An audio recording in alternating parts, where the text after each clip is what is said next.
Got 20 seconds. Come on, Amanda, go. Keep moving. Good. Get those knees up. Explode. Good. Explode. Let's go. Up. Drop 4. Let's go. One more. Go. You are listening to the Fight Strength Podcast with your hosts, Phil Daru and Jason Burgos. What is up, everybody, and welcome back for a brand spanking new episode of the Fight Strength Podcast. I am Jason Burgos, senior editor at MMAsucker.com, and with me, as always, is my co-host, the bearded dynamo of strength and conditioning and trainer to the stars of American Top Team, the very busy, Phil Daru. Phil, what is up? What's up, brother? So I like this new, I guess, title, you could say, the Dynamo, the bearded Dynamo. I'm down with that. That's good. I mean, sounds pretty good. You should go away from Bam Bam to bearded Dynamo. Yeah, you're getting better every week. I like it. On this week's episode, we have on one of the true rising stars of the strength and conditioning industry, and that man is Cameron Josse, the director of training at the illustrious DeFranco's gym. Also, we have a special news segment that we will drop on you guys from time to time, starring Bellator superstar King Mo. However, firstly, I have to remind you that you can listen to all our previous episodes with some great minds in the strength and conditioning business like Dr. Andy Galpin and Dr. Corey Peacock by looking us up on iTunes, Google Play Music, SoundCloud, and YouTube. Please give us a review and a rating. Let us know what you think of the show. Also, the show is being sponsored by Daru Strong Training Systems. These systems are designed to help an athlete or individual perform better and live healthier. They're key. Yep. Yeah, I mean, if you guys want to go ahead and sign up with me and see what it's like to actually train under my systems, under my methods, you can always email me, like we said at the end of the shows. Email me, phil@darustrong.com, and we can get it going. Either I do online programming, or you can actually come to me in my small little studio gym in Stuart, Florida, or you can come meet me at American Top Team HQ, where everything goes down. I mean, just think about that. You guys can get information or train with a guy who's training champions, great fighters. I mean, please get on this. It's top-notch stuff. But some other house cleaning we have to do is to talk about our survey that you can actually find pinned to our Facebook page and Twitter page, which is FightStrength_. Please go fill it out. It'll take like 3 minutes, even less if you're fast. You can read the questions. Boom, boom. You already know the show. You already know what your thoughts are, because we want to get your ideas and thoughts on the show. Give us some feedback. Plus, by doing so, you can get a chance to win free stuff. Who doesn't want to win free stuff? By filling out the survey, you can be entered into a chance to win a free t-shirt from Ape Man Strong. Phil, tell us a little bit about Ape Man Strong and why these people really should try and get that free t-shirt. Well, I mean, Ape Man Strong is a company that I've been following for a long time. It started with powerlifting and strength sports. They sponsor a lot of big name athletes there. Now they're getting into the sport of MMA, so I really want to help these guys out. And also, man, their shirts feel awesome. Like, to be honest, I can work out in them, or I can go to the mall with them. I can go, out to eat with my wife with them, whatever the case may be. They feel nice, and it's about strength, so I'm all about that. Now, before we get Cameron on, as well as letting King Mo express his very unique thoughts, we have to go into our very popular Ask Daru part of the show. Now, our first question is from boxer Liam Conroy from Manchester, England. He asks, does strength training in non-specific movements convert to strength in sport? For example, like a punch. Yeah, you know what? I'm kind of glad this question was asked, because I feel this is a major issue in the sports performance and physical preparation world, especially in that realm of MMA and boxing. Now, when it comes to what we do as a strength coach, our main priority is to get these athletes physically prepared to perform in competition and enable them to train on their skill-specific training efficiently. I see way too many coaches trying to load specific movements in that particular sport like it's going to carry over into the competition. Now, when you try to load a movement such as a punch or a kick, you run the risk of indirectly changing the biomechanics and the movement to compensate for that external load. Now, when I see guys punching with or throwing 1-2s or straights with 5 to 10 pound dumbbells, all I can think about is just like shaking my head because I know that that's not going to work for them, you know. And I see it a lot. And one, you're putting major stress on the joints and the ligaments, and you're just distributing the load downward, causing your hands to actually drop when you throw them. So every time you throw a punch, you end up dropping your guard, and that's something that we don't want to do when you're fucking getting ready for a fight, or you know, when you're looking at guys trying to counter. So you don't want to do that.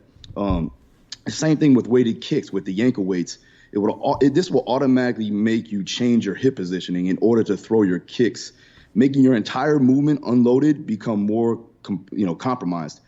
So I believe that in order to have more punching power, stronger kicks, faster movement, and body control, then you must train that central nervous system and muscle groups that correlate with your performance.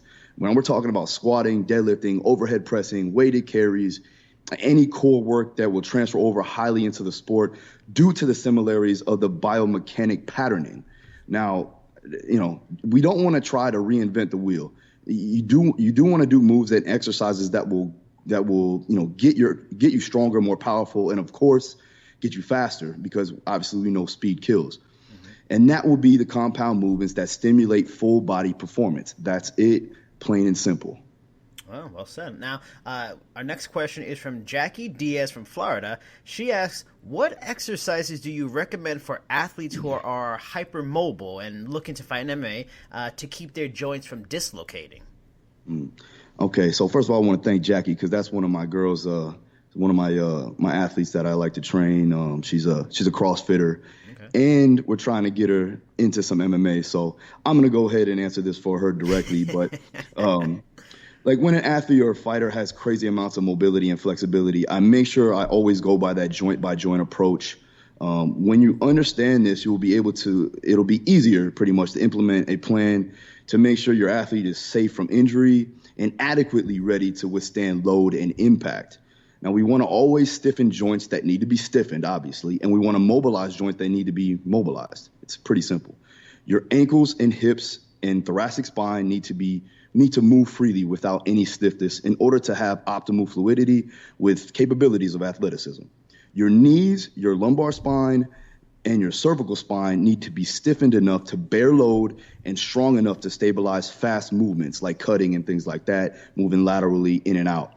So in order for me to fully prepare a very mobile person, we need to focus on stiffening the correct joints. And we do this by proper breathing and bracing techniques for that lumbar spine, neck and trap exercises for the cervical spine, and eccentric loading or plyometrics and shock training for the knees. This can be done at least 3 times a week in your training program for the volume and under high intensity, depending on where they are in camp. Now, once you do this, you will understand why I go by this joint by joint approach and making sure that what we're doing, we're not just hindering performance, stiffening the wrong joints and mobilizing the wrong joints. Now, I mean, we've had guests talk about it and you talk about it, but, you know, since the thought came to mind in both of these questions, but could you, like, reiterate, if you haven't listened to the show before and heard something, so it's like, why, like, form and when you do exercises, because we talked about it, I believe, with Dr. Galpin, you know, form is so important, technique is so important when you're doing your exercises, and why it's not about doing the exercise and doing a lot of them. If you're not putting in the correct form, you're just screwing yourself up possibly for years to come. Yeah. And I'm very anal about this. I want to make sure that my guys are doing the right things and girls are doing the right things while they're training. Every technique is important. It's just like your skills work. Weightlifting is a skill in general. If you don't know how to do it properly, you're going to get hurt. You're going to get injured. You're going to develop bad motor patterns that once we load that efficiently, if you try to do this under intense load and you do the wrong things, you're going to get hurt. You're going to get hurt. So just basically making sure that we are moving efficiently through all ranges of motion, and technique becomes something of a very important part, because you can lift more weight.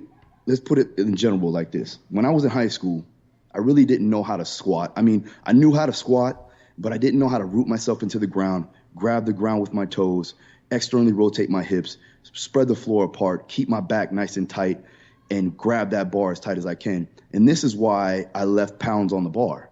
when I was able and understood the biomechanics, the technical efficiency around that lift, I was able to lift more weight and enabling me to get stronger and more powerful. Oh, well, thank you. That's our Ask Phil Daru segment of the show. Now, it is time for a new segment that we're going to have from time to time. Won't be weekly, but, here and there, that I am excited for you fans to listen to.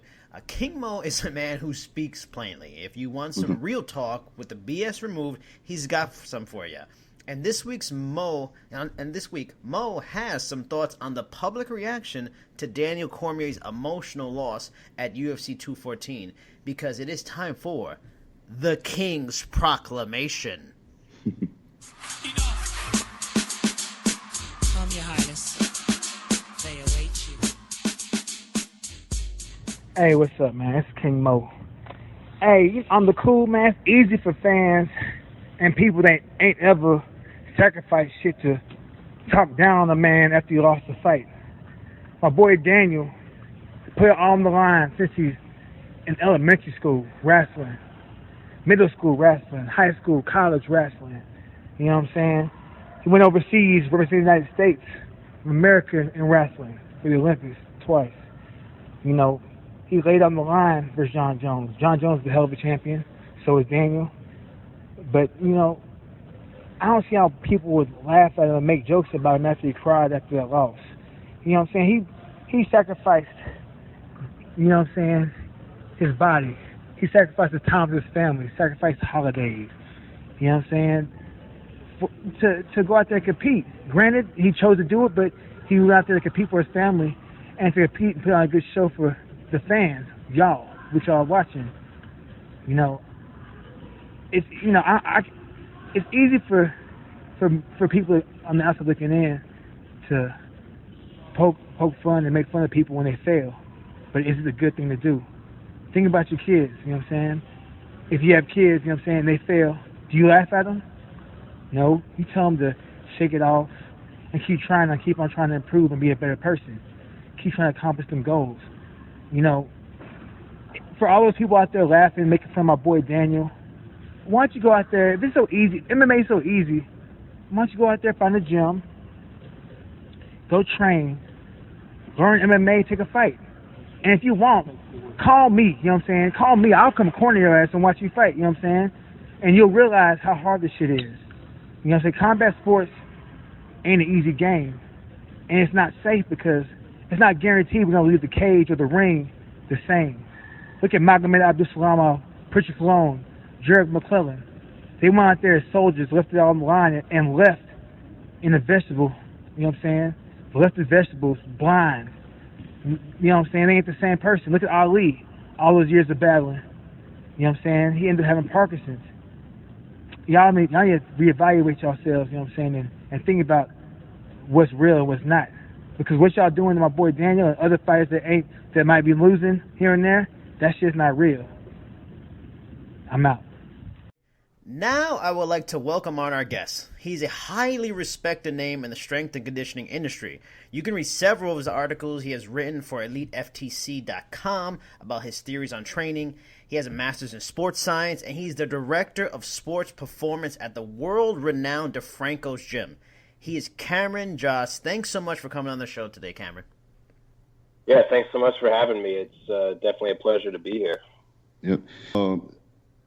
I know you worked with and trained under the world-famous Joe D, but give the listeners a chance to hear the full story on how you got started in the field.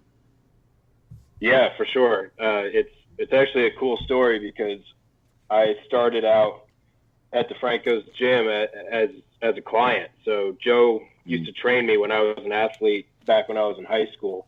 So I got exposed to the sports prep realm pretty early. And just from an experience standpoint as an athlete, and before I went into school and everything at University of Rhode Island, I was just kind of thinking about what I wanted to study and what I wanted to do with my career, and just being able to feel the changes in my body and just the physical adaptations that I went through when I was training with Joe. I thought to myself, you know what, I love sports, I love being a part of them, and to me this is a cool opportunity. This is something I want to do. So that's what got me into exercise science when I was in college. And then right after college, Joe was kind of looking for another trainer, and luckily for me, I had already been through the works as a client, and then I would come back during the summers when I was in college and kind of shadow and intern under him, and he felt like I was a good candidate for that, and he offered me that position, and so that's how I got involved with Joe there, and so while I was working there at DeFranco's, I was pretty much, bottom of the totem pole, and he threw me right in, didn't really handhold me through the process at all, and I had to adapt and overcome really quick in terms of developing programs for all the athletes I was working with, and try to figure out what worked and what didn't, and it was a great experience just having to go through the ringer like that. And the whole time I was there working with him right after college, I was going part-time to get my master's, so I finally finished that up a couple months back here now, so it took a little while, but I appreciate it. That took a little while. I'm glad to have that, but I'm excited about where we are and what we're doing right now. Yeah, it's perfect, man. So you're doing a lot of work with the velocity-based training for the power athletes, like I see. What, in your opinion, would be the best approach to go about implementing this into a combat sport like MMA or boxing? Well, I think really what it comes down to for me, just to try to simplify the process, is, Joe was always big-time influenced by Louis Simmons and the West Side Barbell system and all that. So we've always kept some sort of aspect of doing max effort work or working against heavy resistance, and then also working on dynamic work where, a little bit lighter weight and trying to move it for speed. So that's where this velocity-based stuff really came into fruition for us, was that we were still going to keep aspects of working against heavy resistance and working as well. But now, by using this velocity-based approach, we can actually measure it, and the athletes can see whether or not they're moving the bar at the speed that we want them to move. So it's been pretty cool, but we're basically trying to simplify the process where, we are on our max effort days now, we're trying to still keep it in a certain speed range. So we don't really, even though we call it max effort, we're not putting them at like 100% of their true max effort on those days. So we're really keeping it between about 80 and 85% of their 1RM. Sure. But we also don't really, and that's for lower body. For upper body, we'll push it a little bit more. But we are at the point now where we're not even really just prescribing anything based on percentages. It's more of just like, here's your speed range, and then just see if you can fall within that, and it's going to fluctuate itself based on how you're doing that day. So, on good days, you're going to be able to press a little bit more weight. On bad days, you're not going to be able to go as heavy, but it doesn't matter because you're still training the quality that we want with whatever capacity you have for that day. So, we keep it real simple where, we just have a speed range that we use on heavy days, and then on dynamic days, we go a lot faster. And, really for any mixed energy sport, whatever you want to call it, for, team sports, combat sports, and all that, you're going to have to, at some point, you're going to come into a situation where you're going to go against a lot of resistance. And then there's other times where you need to be a lot more explosive, and then everything else in between, really. So, that's why we feel like it helps our athletes to just, on sort of a broad spectrum, we're trying to hit some stuff that's heavy, some stuff that's moderate, some stuff that's light, and then stuff that's unloaded that's really fast. So that's basically how we look at it. Yeah, and you would somewhat auto-regulate throughout the days when they come in, correct? As far as like how they're feeling, things like that, where they can push it. If like let's say it's a max effort day on that day, and obviously they're feeling run down. Do you drop the percentage down, maybe 5-10%, or is it just kind of do what we got to do that day? Again, like I said, we just tell them what speed to aim for with this velocity-based work. So, like I said before, if they're not having a great day, then they might be 20% below where they would be on a good day, but it's just going to auto-regulate itself based on that speed. Okay. Yeah, so whatever they hit is what they hit. I understand. Right. Yep, exactly. In one of your articles, you state incorporating maximum velocity drills in training can provide for a training stimulus unmatched by any other activity, and that no other form of training is quite as simultaneously taxing on the central nervous system and the muscular system. Now, first I was going to ask, could you explain velocity drills, but you kind of did that in the first question. But since then, can you break down why the stimulus it provides is so beneficial to an athlete who's doing it? Well, yeah, when I wrote that line, I was specifically talking about sprinting, like unloaded sprinting for maximum speed. And, when you look at the dynamics of what's going on, it's just that there's so much force being developed at such high speeds. It's just so hard to replicate stuff like that in the weight room.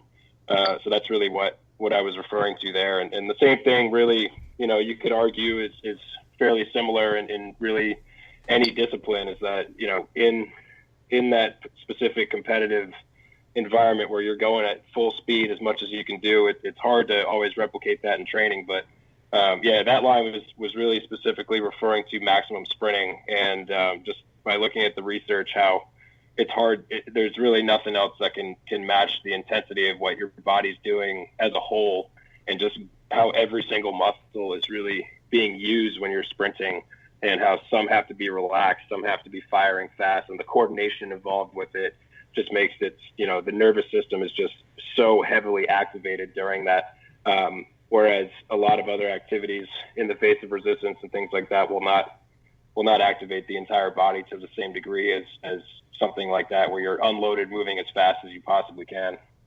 Yeah, that's why it drew my attention when I was reading it, and I was always like asking, experts like yourself or Phil about this, the recovery. And also later in that same article, you talk about you have rest metrics for when you're doing sprinting. 10 meters or 10 yards is 30 to 60 seconds of rest. When it's 20 meters / yards, 1 to 2 minutes. 30 meters, 90 seconds to 30 minutes. When I try to work out, I enjoyed adding sprinting, but I definitely didn't factor in the proper rest be sprinting.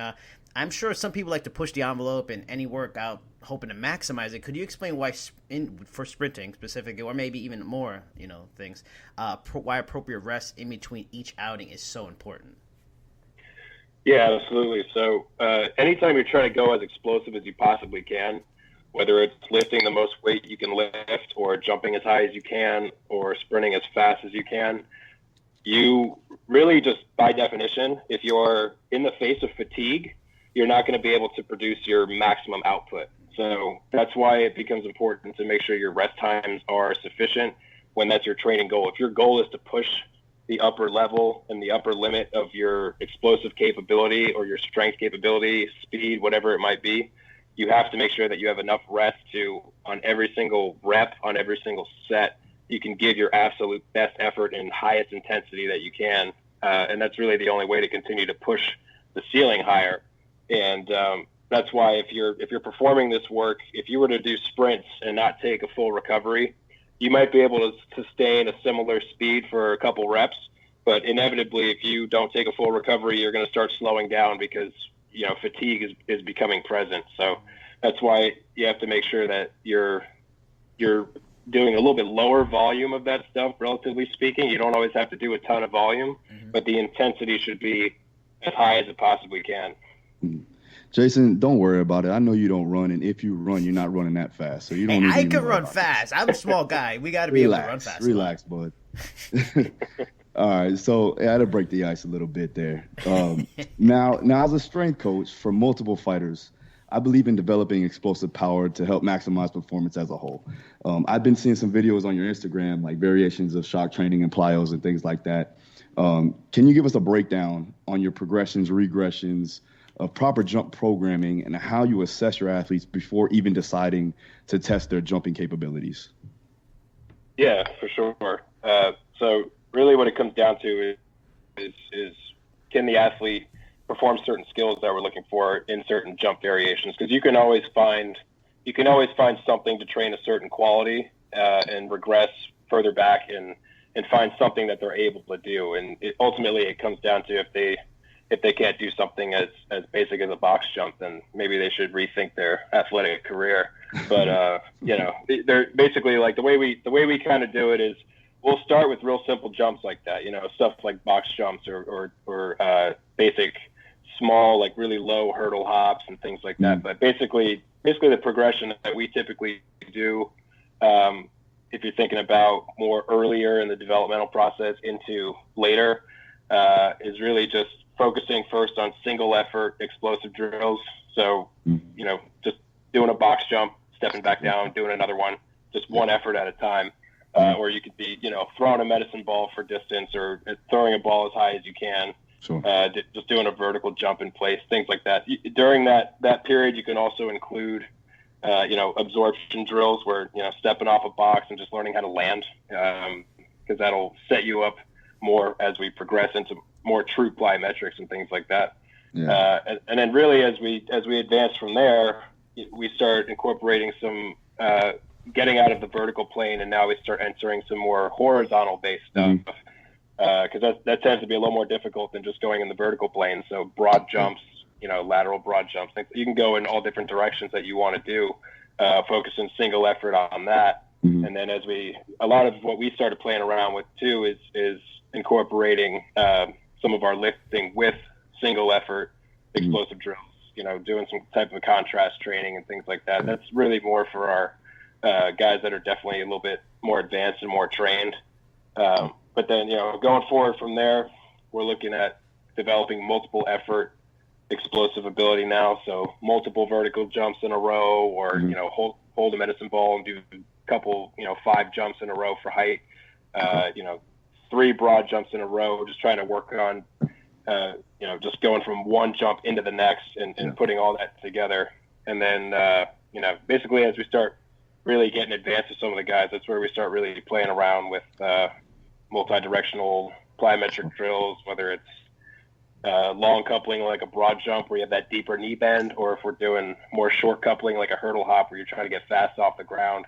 And working in all different directions, forward, sideways, just mixing it up for the guys. I'm a big fan of doing a lot of variation, because I feel that helps guys with their exposure to a lot of different types of movements, and it forces them to try to find the stable states between different motions so that they can basically enhance their ability to overcome really any situation we try to throw at them. So I'm a big proponent of just adding variation into the drills, whether it's something as simple as, we did jump over 3 hurdles linearly 1 week, or we do that for, 2-3 weeks or something like that. And then we progress to jump sideways over the first hurdle and then over 3 in a linear fashion, just something, just a little tweak here and there. That's what we're a big fan of. And then as guys get more advanced, like I said, we'll do some contrast training where we're combining the lift with the jumps. French contrast training, where we started using a lot more of that as well. And really just playing with some different stuff. That's kind of what we try to do, is just experiment and then see what happens and see if the guys improve, and make sure we're trying to keep some measurements along the way, and give some feedback to the guys while they're going. And, it makes for a real powerful training environment for those guys. Nice, man. So now in the sport of fighting, speed kills. I've seen the tools that I've seen the tools that you use for your athletes to help the 40-yard and the top end speed, things like that. But from a mixed martial arts perspective, most of our movements are lateral in nature. How can you go about enhancing their lateral quickness and speed inside a small circumference like a cage or a ring? Yeah, that's an awesome question, man, because that's something that I think a lot of people, when they see mixed martial arts and MMA, that they tend to forget that those guys fight in a pretty small space, So it's less about improving their 40 times and more about improving their how fast they are when they're in the cage. And so really, I think working on a lot of just different reactive ability type drills is great. And when I say reactive ability, I mean just being able to absorb and transfer force really quickly. And where honestly, the guy I think who has some of the best drills I've seen is Nick Curson. And when it comes into working on that stuff, I've seen him do some drills where you'll do step off a box and immediately go into a takedown position on a partner that's just standing there on the ground a little bit in front of the box, You know, you could do stuff like that. You could work on, like I said before, doing multi-directional jumps. You know, like more lateral broad jumps instead of doing just strictly linear. Just start doing some lateral hurdle hops, lateral broad jumps, things like that. And then also I've seen some more stuff by Nick is just kind of working on getting them hopping around, reacting to a coach. You know, he does like that drill with he's got the slant boards where the guys are going back and forth, and then he tells them to switch over to another set of slant boards and switch from 2 feet to 1 feet. They're always kind of thinking, but moving side to side, you know, trying to keep them in motion all the time. And another awesome drill I saw from him is stand on a box and have a partner push you off laterally, and you got to get off the ground quick and get back on the box. You know, things like that. Yeah, Nick does a lot of good things. I do like he works a lot barefooted with the guys, which is really good to strengthen up that foot strength for in general purposes. It's more, you know, specificity wise, it's perfect, you know, because we are obviously doing stuff barefoot. So, yeah, I've seen that happen. We do a lot of explosive starts from a lateral position. We'll do multi-directional things, especially over hurdles and change of direction from, you know, cone to cone drills and things like that. Real easy stuff, but making sure that they're exploding and being able to redirect that force. So yeah, it makes sense. I appreciate it. Yeah, man, that's what it's all about. And you know, I love doing a lot of true agility drills with my football guys, where I'm getting them to react to each other instead of just, you know, people think agility with just these closed sort of change of direction cone drills and stuff like that, but it's more about in that open environment where you have to actually react to somebody. And there's, you know, plenty of drills you can do with fighters that are similar to that. If you have them in a small space, you know, you can have them jump over a hurdle and you time it up where you're throwing like a stability ball at them. As soon as they're expected to land, they got to dodge that ball or something and get back into a fight position. And you know what, man, is that med ball volleyball really works too, you know, because it's similar as far as from a collision standpoint and having to react, that you guys been doing for years, that we've implemented a bunch of times, you know, so. Oh yeah, that's a great one for really anybody. It's a lot of fun. Guys don't even think they're really working out, but you know, they're getting into positions that are a little bit awkward. They got to absorb the ball and throw it back. I mean, you know, talking about that reactive ability of just absorbing and transferring force, that's another great drill for sure. Yeah.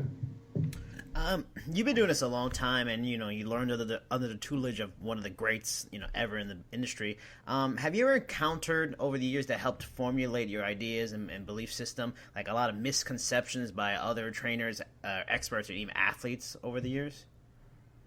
Yeah, for sure. And I think one of the main ones, especially with mixed martial arts, is the seemingly lack of getting the guys strong. You know, like a lot of guys are very focused on the mobility and the skill standpoint of fighting, which obviously the skill is the most important factor of any sport. If you don't have the skill, it doesn't really matter. Like, you're not going to be good. But I've seen a lot of guys working with fighters, and they don't ever focus on getting those guys strong. And, you know, we know that with our biggest sport here is American football. And we know that if we have a lineman who's got to, you know, basically combat the guy across from him, if he's not strong and he can't handle a guy that's his own size, then he's going to get beat up all day. And I mean, when you think about fighting, those guys are, you know, they're in the same weight class. So they got to at least be able to have relative strength, where they're able to not only help keep themselves durable, but be able to take down a guy that's the same size as them. And I think that's something that people tend to forget, is just, you know, it's a basic quality for really any sport that you play. If you have strength, then that's a safe foundation for you, off of which, you know, now you can start doing some other things. But especially in fighting, when you think about all the positions they're put into, and you know, a lot of times it's just, people try to say, you know, it's all about speed, which a big majority of it is. But if you watch guys when they're grappling on the ground, there's a lot of slow moving, pretty much isometric or static motion type of contractions going on, and it's really high tension, and that's more towards the max strength side of things. And I think that's a huge component, that if you're not training that component of it, as soon as you get on the ground, you're screwed. You know, there's a reason why a lot of wrestlers are strong dudes, like really strong, relatively speaking, like for their body weight and everything. So I would say that's a big time one. And when there's when technique is similar and equal, strength becomes the advantage in all sports, but especially in combat sports when everything on the line and it's one-on-one and, you have to have that advantage in some way or another. Strength becomes that defining factor. So definitely I'm all about that. And it actually kind of answered some of our question that we did earlier in the show with the Q&A. So thank you for reiterating that. And I do appreciate that, Cam, because a lot of people don't understand that, especially in mixed martial arts. Yeah, no question. I mean, Joe DeFranco, he's always been a big proponent of strength, but he's always said, if you're, like I said, our biggest sport is football. So he's like, if you're on the football field and you got, like you said, if you have the same ability as the guy across from you, but you're just stronger than that dude, you're going to win every time. If you're more powerful than him, if you have all that and you have the skill, now you're a force to be reckoned with. So it all comes down to you have general qualities that need to be high up there. And then obviously, of course, you need the skill.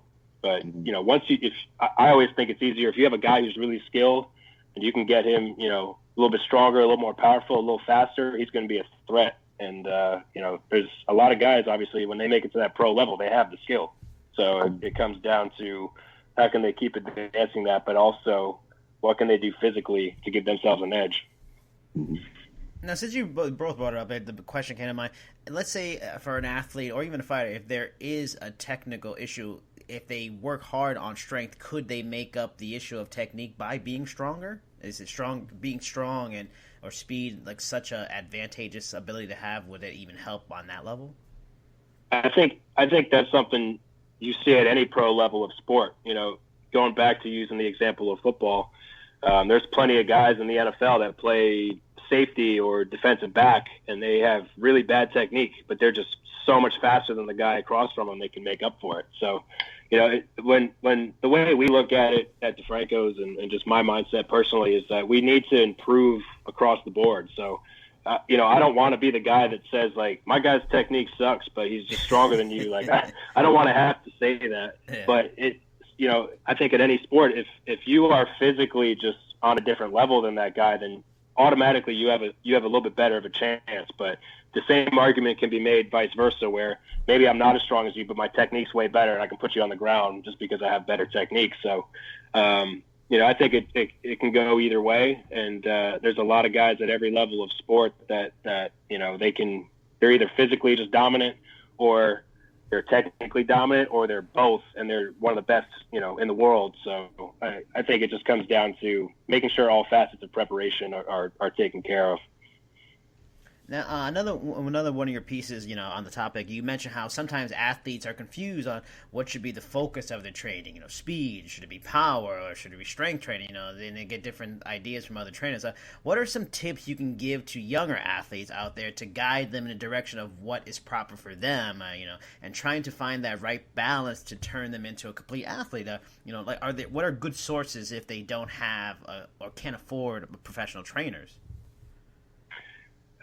Well, yeah, I mean, we live in a time now where everything great is on the internet, but everything terrible is on the internet too. So I don't want to tell them to just go look at the internet, but, really what it comes down to is that for guys that are at a lower level of sport is that nobody's expecting them to be like crazy exceptional from a skill standpoint. So, they have time to develop that skill. So I think what it comes down to for guys that are younger is they need to develop just a broad general base of coordination. So they need to be able to, can they throw a ball? Can they jump? Can they sprint? Can they lift their own body weight? Can they do a pull-up? Something like that. I think they need to focus more on the physical side of things and just being able to put themselves where their body can kind of do whatever it's expected of them to do. So that's the kind of resources they need to look for.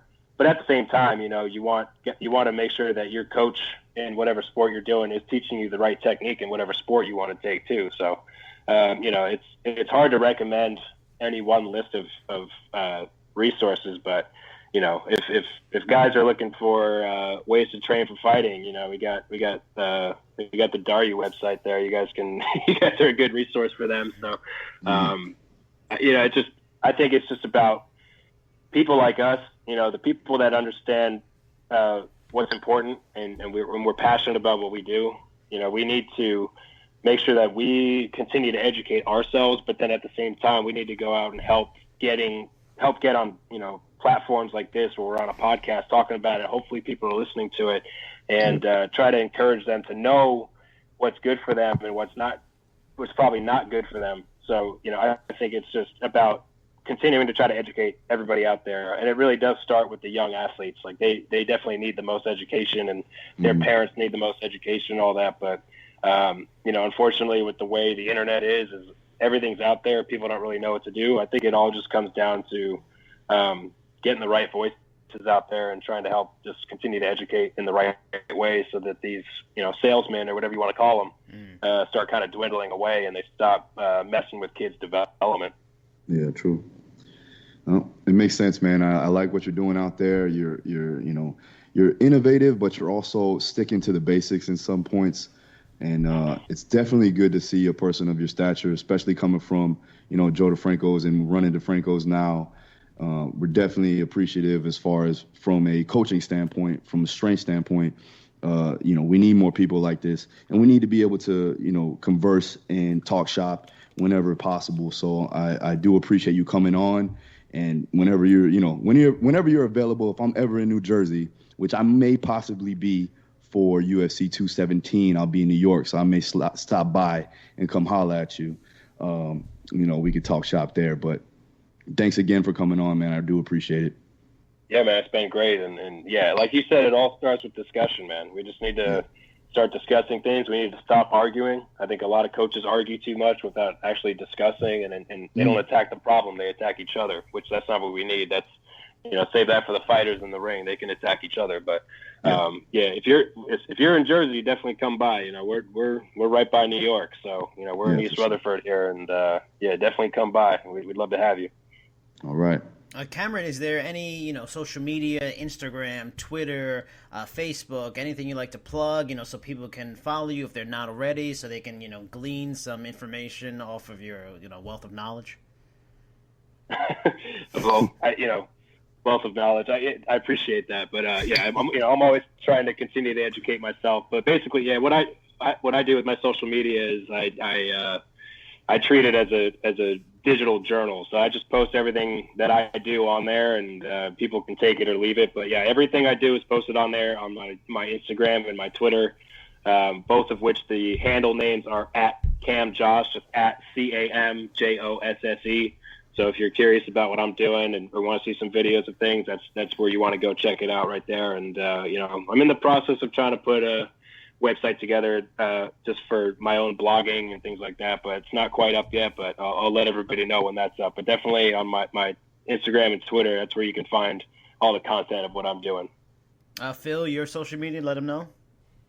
It's pretty much the same, on everything, but Daru Strong for Instagram, Daru Strong for Twitter.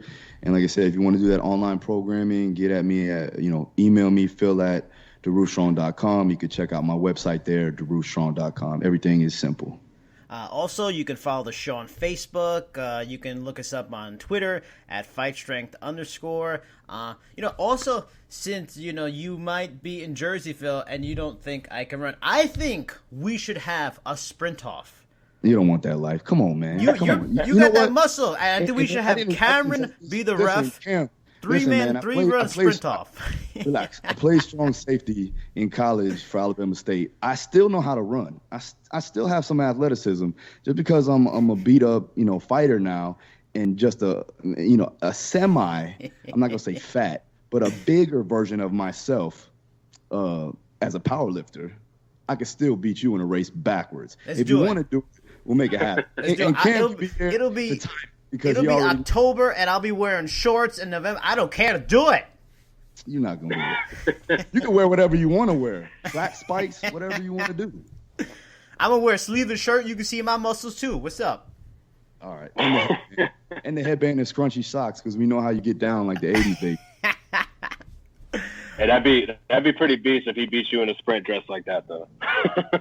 It's going to happen, Cameron. You should be the referee. It's going to happen. All right, I'll be there. I'm ready to see it happen. All right, that is our show.